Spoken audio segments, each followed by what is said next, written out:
ele foi incluído, assim, da noite pro dia, nesse processo, nesse inquérito que envolve o 8 de janeiro. Né? O que o 8 de janeiro tem a ver com esse tipo de crítica, de manifestação que está sendo feita aqui nos Estados Unidos? Que é o risco do deputado Eduardo Bolsonaro de perder o passaporte após um pedido de deputados de esquerda que está sendo agora analisado pela Procuradoria-Geral da República. O ministro do Supremo Tribunal Federal, Alexandre de Moraes, está avaliando essa apreensão do passaporte do deputado federal Eduardo Bolsonaro, que lembramos é o filho do presidente Jair Bolsonaro, isso após a denúncia de governistas como o líder do governo na Câmara dos Deputados, Lindenberg Farias, que pediu o bloqueio, a apreensão desse passaporte, mas também Guilherme Boulos, Rogério Correia, que estão acusando o deputado de lesa pátria e, abre aspas, conspiração com parlamentares americanos. Isso seria, segundo eles, uma conspiração de Eduardo Bolsonaro contra o Brasil. As denúncias ocorrem após Eduardo Bolsonaro ter visitado os Estados Unidos 3 vezes este ano e suas ações terem contribuído para a aprovação do projeto que proíbe a entrada de Alexandre de Moraes em território americano. Eu iniciaria essa análise com o aspecto jurídico. Eu queria pedir para... Aliás, antes de passar a palavra para a Fabi, vamos dar uma olhada na mensagem que o deputado Eduardo Bolsonaro colocou no X, no antigo Twitter, explicando que Alexandre de Moraes pediu para a PGR a apreensão de seu passaporte. Agora a PGR vai ter que se manifestar, mas ao mesmo tempo existe uma séria base de hipocrisia nesse pedido, porque deputados da esquerda já foram para os Estados Unidos e entidades internacionais para fazer exatamente a mesma coisa, só que do outro lado do espectro político. A gente está vendo aqui a matéria da Agência Brasil de abril de 2024, quando congressistas brasileiros foram à Organização dos Estados Americanos para denunciar aquilo que definem como ataques à democracia.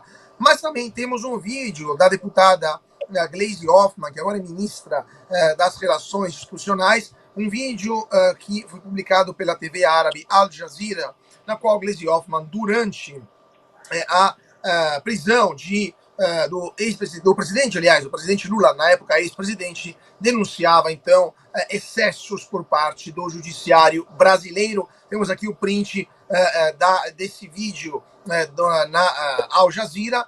Fabi Barroso. A Constituição brasileira não deixa muitas dúvidas sobre o fato de que deputados federais são imunes em qualquer palavra eles possam pronunciar. Qual parte da Constituição Federal não está bem clara, na sua opinião, para esses deputados que estão pedindo a apreensão do passaporte de Eduardo Bolsonaro? Bom, com todo respeito aos bandidos, que eu não tenho, né, só bandido que realmente não vai ter alguma consideração pela Constituição Federal. Então, todo mundo sabe, se não sabe, está na hora de saber que o artigo 53 da Constituição Federal é bem claro em dizer quaisquer opinião. Imagine só, né, um deputado federal viajar para denunciar uma suposta ditadura por intervenção do judiciário no Brasil e ter seu passaporte confiscado. Gente, se fosse meme, a gente não riria, mas infelizmente não é. É a pura realidade do Brasil. Né? Primeiro, se a gente for falar de justiça, vamos lá, essa petição seria inepta, né? Não seria o caso da denúncia ser lá, já está na mão da PGR, a pedido da Polícia Federal. Eu não sei se eu acredito muito nisso, não é? Aí a gente tem o outro aspecto jurídico, que foi distribuído para quem? Para o xerife. Nem vou falar o nome dele, porque vocês sabem quem é, né? Hoje eu estou de procurada aqui em inglês, então o xerife da nação brasileira é que foi distribuído para ele por prevenção. O que significa? Significa que se você tem um processo com o mesmo objeto, né, que seria a mesma causa de pedir, como falando juridiquês para vocês, então com certeza iria para o mesmo juiz, porque ele já está sabendo sobre o assunto, né, em vista da celeridade processual, mas não é nada disso. A gente sabe que esse processo não foi distribuído, que está na mesa do ministro Alexandre de Moraes decidir a apreensão ou não do passaporte do Eduardo Bolsonaro, que não tem o menor cabimento não jurídico. Isso tem cabimento em ditaduras, isso tem cabimento em países que não se prioriza o devido processo legal, onde tudo que a gente prega, né, como legalistas, acaba não valendo, porque vale muito mais você ser amigo do rei. Neste caso, não estou falando do Lula, estou falando da própria cúpula do Poder Judiciário no Brasil. Então, a gente tem que olhar para essas causas aí. Então, esses aspectos jurídicos, a petição é inerta, não deveria jamais estar na mão da PGR, porque a PGR vai analisar o quê? A não ser seu pronto, né, arquivamento por completa nulidade de todos os fatos alegados. Né? Não tem crime, cadê que crime que está posto aí? E a sociedade brasileira está bem, mas bem inteligente e esperta em relação a isso. Mesmo sendo no meio do carnaval, e mesmo tendo outras distrações, porque o Brasil não está para brincadeira, o preço de tudo está muito caro, o dia a dia está difícil para o brasileiro, mas nós estamos acompanhando as múltiplas pautas. Tanto é que hoje o Bradock tem mais de 15 pautas, por isso que a gente tem que falar de forma curta, mas em relação a essa ação da esquerda aí, né, já com essa hipocrisia que a gente mostrou nesse print, que a esquerda foi pedir órgãos, né, organismos internacionais da mesma maneira, e não está errado, gente, não é? Quem tem direito vai atrás e quem não tem chora, mas isso a gente estivesse num lugar onde existe lei. Como não tem lei, não é por ausência de juízes, tem muito juiz aqui em Berlim, né, a gente ainda fica bem preocupado que, de repente, uma asneira jurídica dessa tem aí, então, uma atitude positiva, e eu não quero imaginar esse Brasil onde um deputado, que pode hoje ser, né, presidente da CREDEM, que é bastante importante, o PL tem essa vaga, direito a essa vaga, imaginem só ter passaporte apreendido, é um verdadeiro absurdo. Pois é, Fabi, tem muitos juízes em Berlim. A minha pergunta é qual Berlim, né? De qual ano? Porque se for da época do Kaiser é uma coisa, se for em 33 para frente é outra.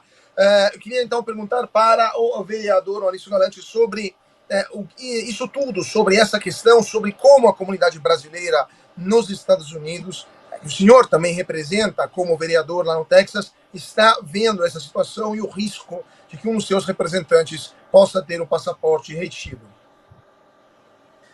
Os Estados Unidos e as autoridades americanas aqui vêm com preocupação esse aprofundamento das perseguições no Brasil, do cessamento da liberdade de expressão e das perseguições judiciais, do lawfare. E só para dar uma ideia para vocês, o Eduardo Bolsonaro tem muita influência aqui nos Estados Unidos, ele tem amizade pessoal com o Trump, com o filho do Trump, o Donald Jr. No CEPAC, pontualmente, o Trump fez uma homenagem, então uma justa homenagem, pedindo para ele se levantar e mandar um abraço para o pai dele, para a família dele. Então, assim, é uma pessoa que é respeitada aqui, ele não fez nada de ilegal via conversar com as pessoas aqui, com os representantes legais do Congresso, Senado e do Executivo também. Se fosse o caso de um deputado, um político brasileiro sair do país para fazer alianças ou buscar apoio, o PT teria que ser enquadrado nisso, porque a Glaze foi, o ano passado, para a China, assinar um acordo de cooperação estratégica com o Partido Comunista Chinês. Então, se isso não é um ataque direto à democracia, porque o Partido Comunista Chinês não é democrático, e assinaram um acordo de cooperação estratégica, resta saber o que tem dentro desse acordo. Então, seria julgado da mesma maneira, ela perdeu o cargo dela, e o partido também ser extinto, que a lei brasileira não permite, e a Fabi pode falar melhor disso, até o Leandro também, que são especialistas nessa área, pode dizer que não permite acordos políticos com outros partidos, interferência externa na política brasileira, interferência política de partidos políticos externos na política e nos partidos políticos brasileiros. Então aqui é visto com muita preocupação, é mais um motivo para se expandir aí o escopo e da atuação da lei Magnitsky, de cerceamento de liberdades individuais e perseguição e quebra dos direitos humanos, né? E aí você tem o caso concreto, o Eduardo Bolsonaro deu entrevista no programa do Matt Gaetz, que foi indicado para ser Attorney General, o PGR aqui dos Estados Unidos, pelo Trump. Então ele deu uma entrevista aqui muito longa e foi muito bem aceita na televisão aberta. E quando o Matt Gaetz saiu da corrida, entrou a Pam Bondi, que é a atual PGR aqui do Trump. Então, o Matt Gaetz deve saber um pouco, né, sobre justiça, sobre leis, em que ele vai entender exatamente o que está acontecendo no Brasil. Então eu vejo aí retaliação, um caso muito robusto, e daqui a muito pouco tempo vindo, e isso vai abarcar o governo brasileiro, não só o governo brasileiro, como autoridades individuais, como pessoas e servidores públicos e autoridades individuais. O governo Trump está quieto até agora, mas a gente espera não vai demorar muito para ter uma reação aí internacional e dos Estados Unidos. Pois é, uma reação baseada na famosa lei Magnitsky, né, que é essa lei que prevê a punição de officials, né, de funcionários públicos, juízes, promotores, membros das polícias também, que são culpados de violações graves do direito internacional, dos direitos humanos também, e do próprio direito nacional dos países onde eles atuam, quando isso acontece contra cidadãos americanos ou empresas americanas, por exemplo. Leandro Ruschel, antes de passar a palavra, o ex-presidente Jair Bolsonaro alertou sobre a possível apreensão do passaporte do seu filho num tweet nas redes sociais, numa mensagem nas redes sociais. Ele alertou sobre essa possível apreensão e sugere que a ação tenha como objetivo impedir que Eduardo assuma a presidência da Comissão de Relações Exteriores da Câmara.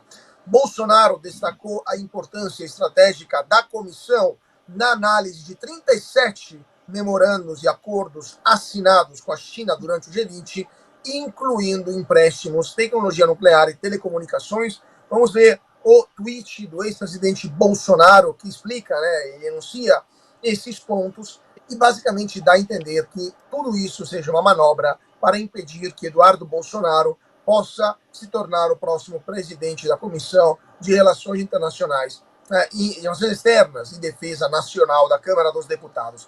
Leandro, a sua opinião sobre isso tudo? Pode ser uma manobra para que isso aconteça? E, na sua opinião, qual será a reação por parte dos Estados Unidos caso Eduardo Bolsonaro perca o passaporte? Bom, né, um assunto bem extenso.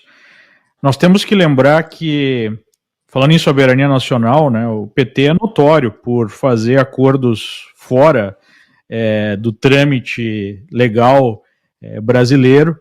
O próprio Lula já declarou há muito tempo atrás, quando estava ainda no primeiro ou no segundo mandato, não me lembro exatamente qual foi o mandato, que ele havia adotado decisões, tomado decisões em relação à Venezuela, em relação à América Latina, seguindo as diretrizes do Foro de São Paulo, que não é uma organização que está dentro do ordenamento legal brasileiro, né? É um órgão de articulação da extrema esquerda, e o Brasil segue, o PT, melhor colocando, segue essas parcerias com ditaduras, inclusive com o regime cubano, e agora vem querer falar em soberania, né?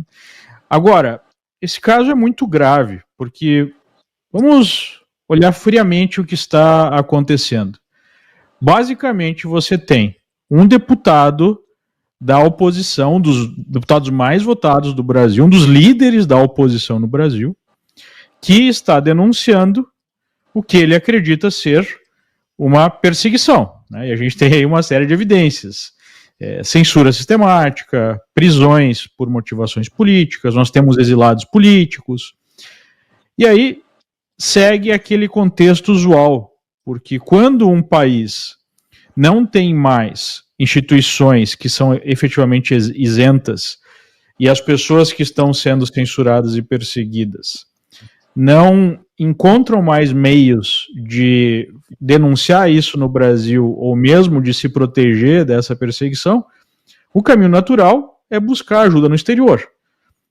Aqui mesmo foi apresentado que os próprios petistas fizeram isso, né, mesmo sendo, neste caso, petista artificial, porque a gente não estava falando, no caso do PT, de crimes de opinião, né, de crimes políticos, mas sim de corrupção grossa, que ficou mais do que provada na Lava Jato, né? Muita gente confessou, existia transferências, um rombo multibilionário em várias estatais. Então, A gente não está falando de crime de opinião que foi perseguido naquele momento, né? A gente está falando de corrupção grossa. Mas mesmo naquele momento, vamos dizer que o PT tinha o direito de se achar perseguido e fazer denúncias no exterior. Isso faz parte de qualquer regime democrático.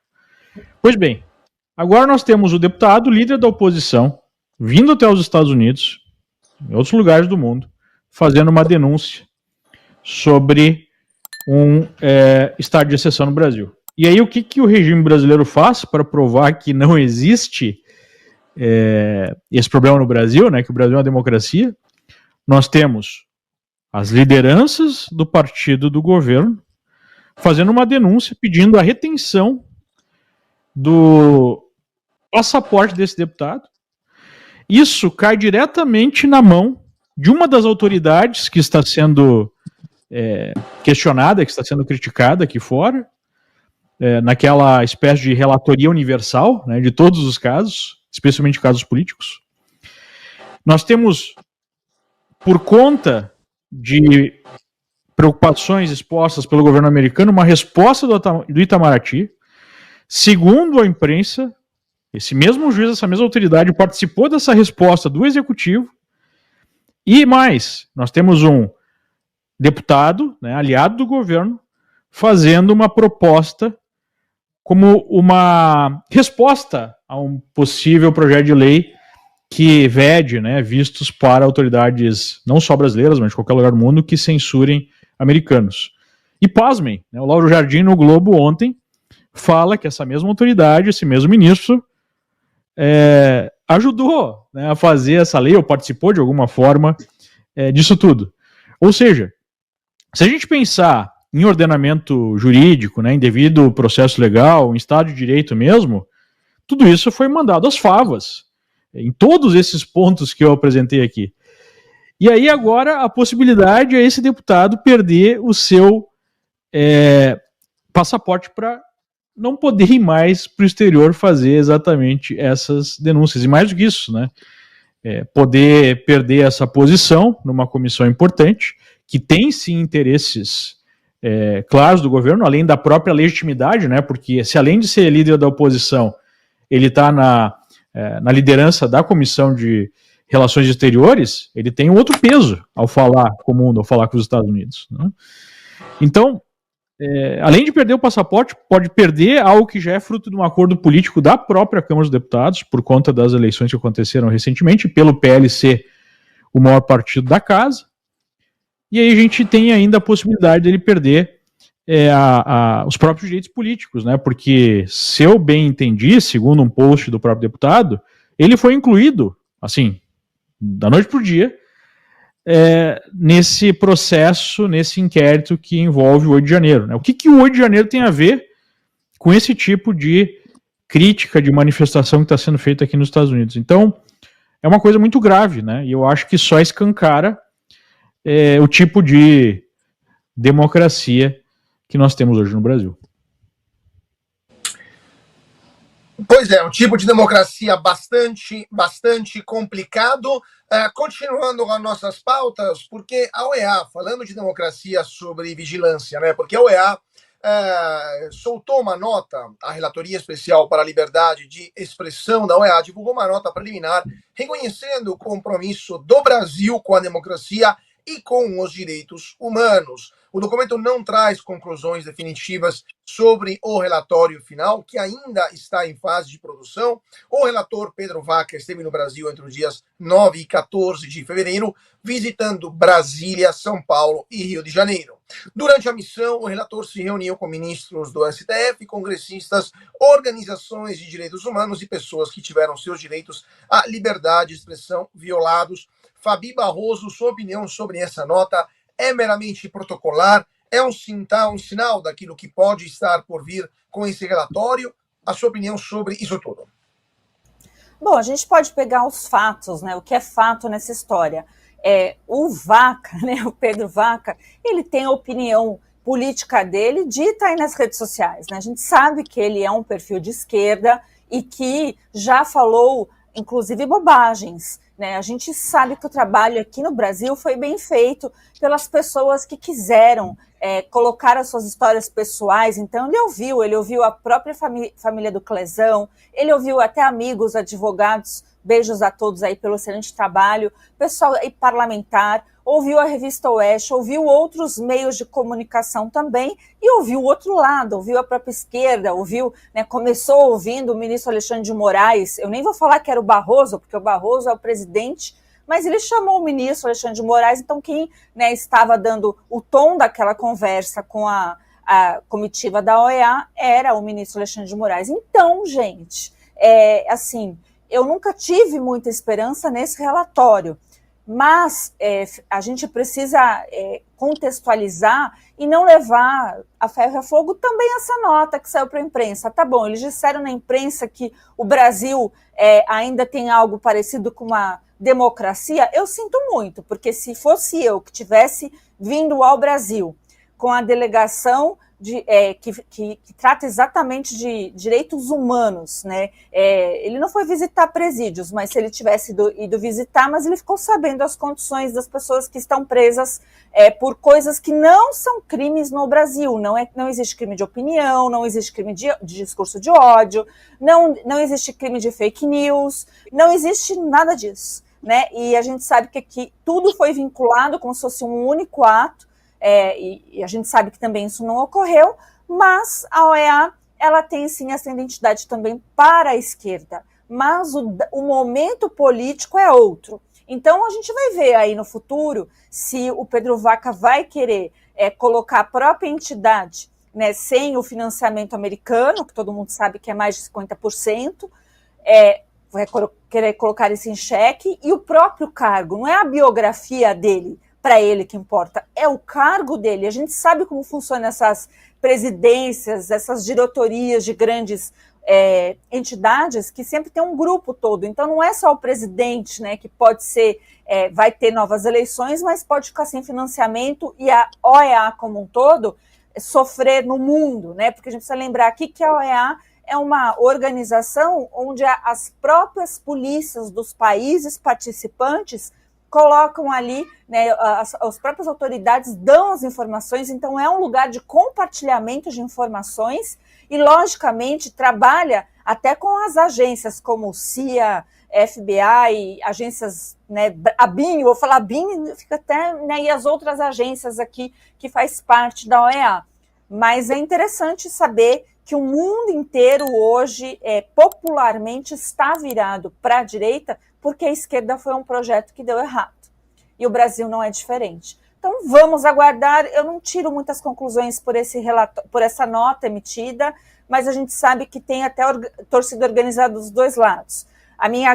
O meu grande alívio neste tema é saber que não basta, e não é somente isso que está em jogo neste momento, e por trabalho até do Eduardo Bolsonaro e de tantos outros parlamentares e advogados, hoje o mundo discute a situação real do Brasil.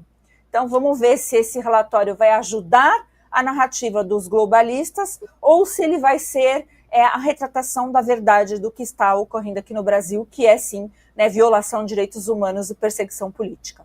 Você precisa assistir o melhor canal de notícias do Brasil. O programa que fala de tudo, que deixa você informado sobre tudo o que acontece no Brasil e no mundo. Ao vivo, todos os dias no YouTube. Clique aqui e se inscreva.